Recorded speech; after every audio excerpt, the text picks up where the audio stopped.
Assalamualaikum warahmatullahi wabarakatuh. Minggu kelima ya, jadi turun tugas layout Dena set plan. Tugas ini diselesaikan sampai tanggal 25 Maret. 26 Maret hari Jumat kita akan UTS, jadi pengumpulannya sebelum tanggal 26, saya pilih tanggal 25 Maret. Nanti yang dikumpulkan adalah mulai dari programming sampai dengan layout Dena dan set plan. Nah, kali ini saya akan menjelaskan tentang apa saja yang penting ya, poin-poin yang penting ketika kalian menggambar layout Dena dan set plan. Baik itu terkait dengan struktur, utilitas, maupun penataan ruangnya. Saya tidak akan menjelaskan satu persatu struktur bangunan tinggi itu apa, struktur bangunan bentang lebar itu bagaimana, utilitasnya itu bagaimana, tidak. Karena itu sudah sangat terlalu banyak, tapi saya sudah memberikan link di e-learning terkait dengan materi-materi berupa PDF ya, yang bisa kalian baca untuk mendukung pengerjaan DAI 5 kalian. Jadi yang saya jelaskan di sini kali ini adalah poin-poin pentingnya saja yang perlu kalian perhatikan ketika menggambar layout Dena dan set plan. Yang pertama adalah grid column.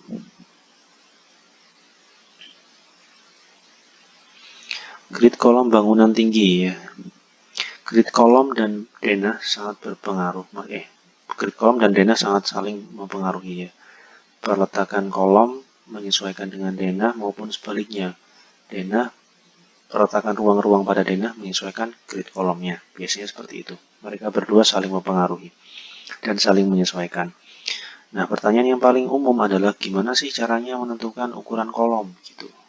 Secara umum ya, kita menggunakan aturan ini 1/10 atau 1/12 kali bentang. Itu sama dengan ukuran kolomnya. Kolom.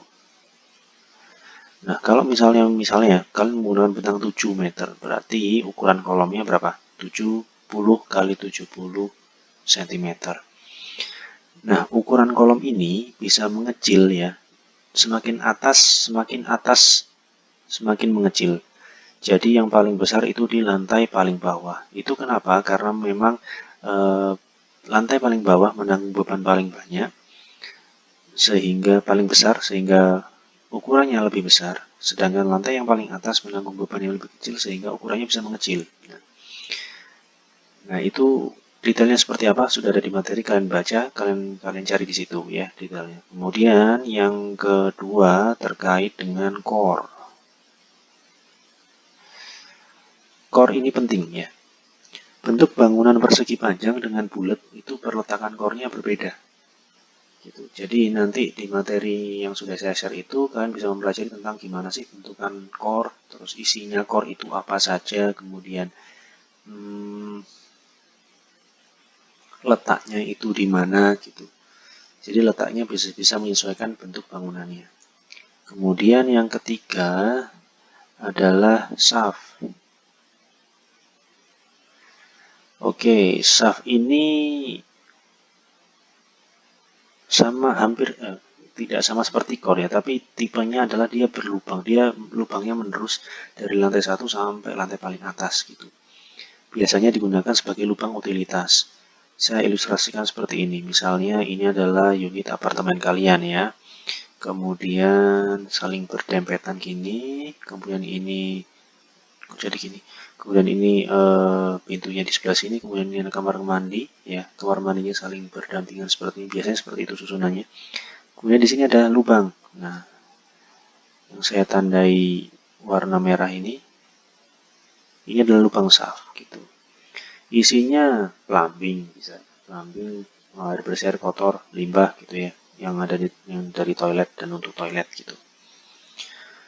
Bisa juga dia di luar bangunan yang biasanya ada di ruang elektrikal, ruang listrik ya, ruang listrik di setiap lantai itu gitu tipikalnya. Jadi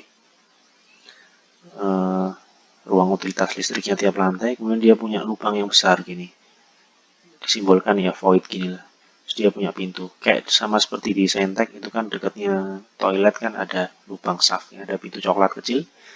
Nah itu untuk plumbing. Sedangkan yang ini biasanya untuk utilitas listrik gitu. Kabel-kabel di sini semua. Gitu. Kemudian yang berikutnya yang juga penting adalah ruang untuk utilitas. Bangunan tinggi itu khusus biasanya ada AHU misalnya untuk air handling unit gitu ya. Jadi untuk mengontrol sirkulasi udara buatan di dalam bangunan. Kemudian ada ruang pompa gitu misalnya. Kemudian ada ruang ini ya, ruang listrik dan lain-lain gitu ya. Jadi ini nanti perletakannya di mana kalian cari sendiri ya. Kemudian berikutnya ada struktur bentang lebar.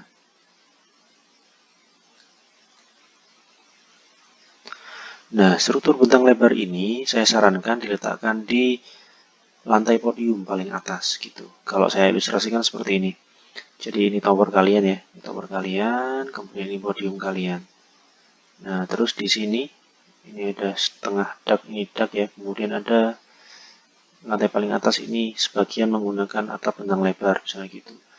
Nah, biasanya yang menggunakan atap bentang lebar ini adalah ruang-ruangan besar. Misalnya kalian punya mall ya, mall kalian ada ruang exhibition, kemudian ballroom, kemudian hall. Nah, itu butuh bentang lebar. Biasanya letaknya di lantai paling atas. Kenapa saya tidak menyarankan diletakkan di towernya? Karena di sana beban anginnya sangat tinggi gitu. Sehingga berisiko sekali untuk memberikan atap bentang lebar di lantai paling atas pada tower. Gitu. Sehingga biasanya lumrahnya itu digunakan di lantai podium paling atas gitu. Di lantai-lantai atas mall gitu biasanya. Kemudian berikutnya dilatasi. Dilatasi itu apa ya? Kalian cari sendiri, tapi saya ilustrasikan seperti ini. Saya gambar di sini ya. Ini ada bangunan tower. Kemudian ini ada bangunan podium. Ini ada kolomnya tower di sini. Kemudian ini ada kolomnya podium di sini. Kalau saya gambarkan seperti ini. Ini kolomnya podium, kemudian ini kolomnya tower. Gitu ya. Jadi tower dan podium itu memiliki sistem struktur yang berbeda. Maksudnya strukturnya terpisah gitu. Tapi seakan-akan jadi satu bangunan karena ditempelkan bersebelahan gitu. Sehingga tujuannya adalah ketika ada dilatasi maka misalnya towernya hancur nih, towernya roboh karena gempa, dia tidak akan merusak sistem struktur podium gitu. Atau sebaliknya, podium roboh karena gempa, kemudian dia tidak akan merusak sistem struktur tower gitu. Jadi tujuannya adalah untuk mengurangi resiko kerugian yang sangat besar atau kerusakan yang sangat menyeluruh sehingga menimbulkan kerugian yang sangat besar. Tujuannya seperti itu. Atau bangunan panjang misalnya, bangunan panjang kayak di gedung B ya. Gedung B itu kan panjang ya. Nah, pasti dia punya dilatasi. Ini kolom yang sebelah sini, kemudian ini kolom yang sebelah sini. Sama, jadi ketika bagian sini hancur ya, maka bagian sini tidak akan hancur, tidak akan ikut hancur karena beda strukturnya, terpisah sebenarnya, tapi dijadikan satu kesatuan, didempetkan jadi satu bangunan gitu. Itu dilatasi. Kemudian berikutnya adalah yang juga penting itu adalah transportasi vertikal.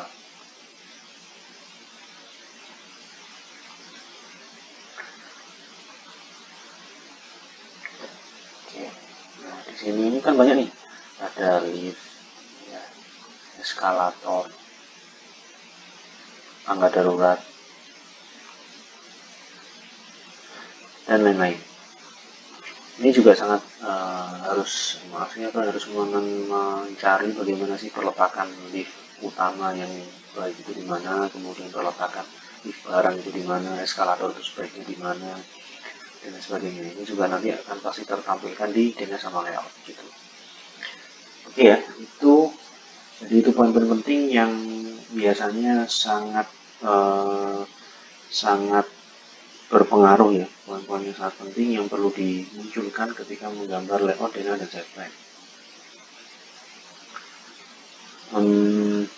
Ya itu ya, jadi saya harap ini bisa dikumpulkan di tanggal 25 di learning. Saya kasih waktu sampai jam 8 malam gitu ya. Kemudian nanti sistem asistensinya sudah ke Astos ya, tidak ke saya lagi, jadi nanti setiap progres setiap minggunya Astos yang akan mengontrol gitu.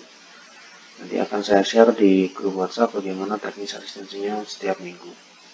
Oke, terima kasih. Semoga lancar mengerjakannya, semoga dimudahkan, semoga kalian bisa membagi waktu dengan baik sehingga pengerjaan dari 5 ini juga bisa sangat maksimal.